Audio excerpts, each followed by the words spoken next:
This week's video is all about the independent driving section on the UK driving test.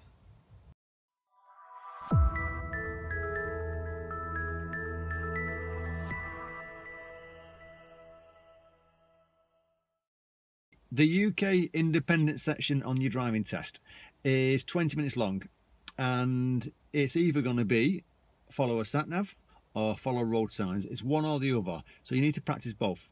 And it's quite easy to do with practice. So this is an example. This is a sat-nav here, the one I use, which is the Garmin one. The one they use on the driving test for the examiners is the TomTom, but it doesn't matter which one you've got. So don't feel like you've got to go out and buy exactly the same TomTom as what the examiners use. Yeah, it's a little advantage, but end of the day, a sat-nav's a sat-nav. So practice using them. Some people might practice using the mobile phones as long as it's kind of plugged into the hold and you're not actually messing around with it, then you're fine. But remember, if you are going to use a sat-nav for practice, don't start programming it when you're driving. Have it pre-programmed before you start the engine so that you're not interfering. Which brings me down to the bit when you're on your driving test. If they're going to use a sat-nav, they're going to have it pre-programmed. They're going to put it on the side, on the front, so you can see it near the windscreen. And it's going to be on a dashboard mat, so it's going to be sat on that. It's going to be pre-programmed. They'll start it for you. All you've got to do is obviously have a look at it every now and then, listen to what it's trying to tell you, and obviously look at the road ahead, because at the end of the day, the sat-nav will speak to you just like your instructor speaks to you, or your friend speaks to you when you learn how to drive. So you can actually look at the road ahead and not even look at that if you don't want to. But if you're getting confused, have a look at it.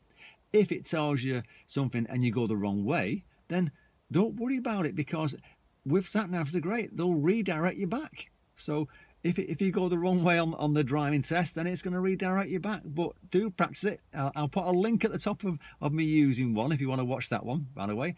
And the other thing to remember also is the road signs, which is the other part. And you don't know what you're going to get. It's either one or the other. So you need to practice both. And the road signs are just like what you've been practicing now. You're driving along the road, and it could be your instructor saying to you, well, let's go and follow signs for such a thing. So you'll be driving along the road, looking at the signs and following them. It's as simple as that. Nothing too tricky. And same sort of rules. If you come to a roundabout or a junction and the sign's missing, has been knocked down, then there's a good chance the examiner's going to step in and say, well, there's a sign missing here, so you need to be doing this. So they'll step in and say something. Or if the sign's there and you miss the sign because you get distracted by the car next to you or that person crossing, then don't panic.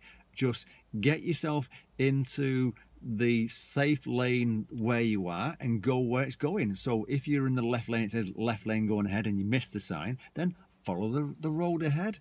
And if it's the right way, you'll pick up on the next sign. If it's the wrong way, the examiner will say to you, unfortunately, you've just gone the wrong way. I'm going to direct you back.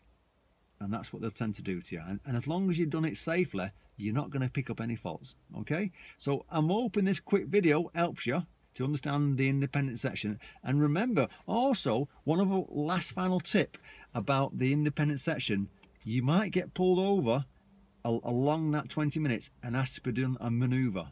So don't be surprised if that happens as well. Good luck. Feel free to like and share this video, and watch out for my next one next week.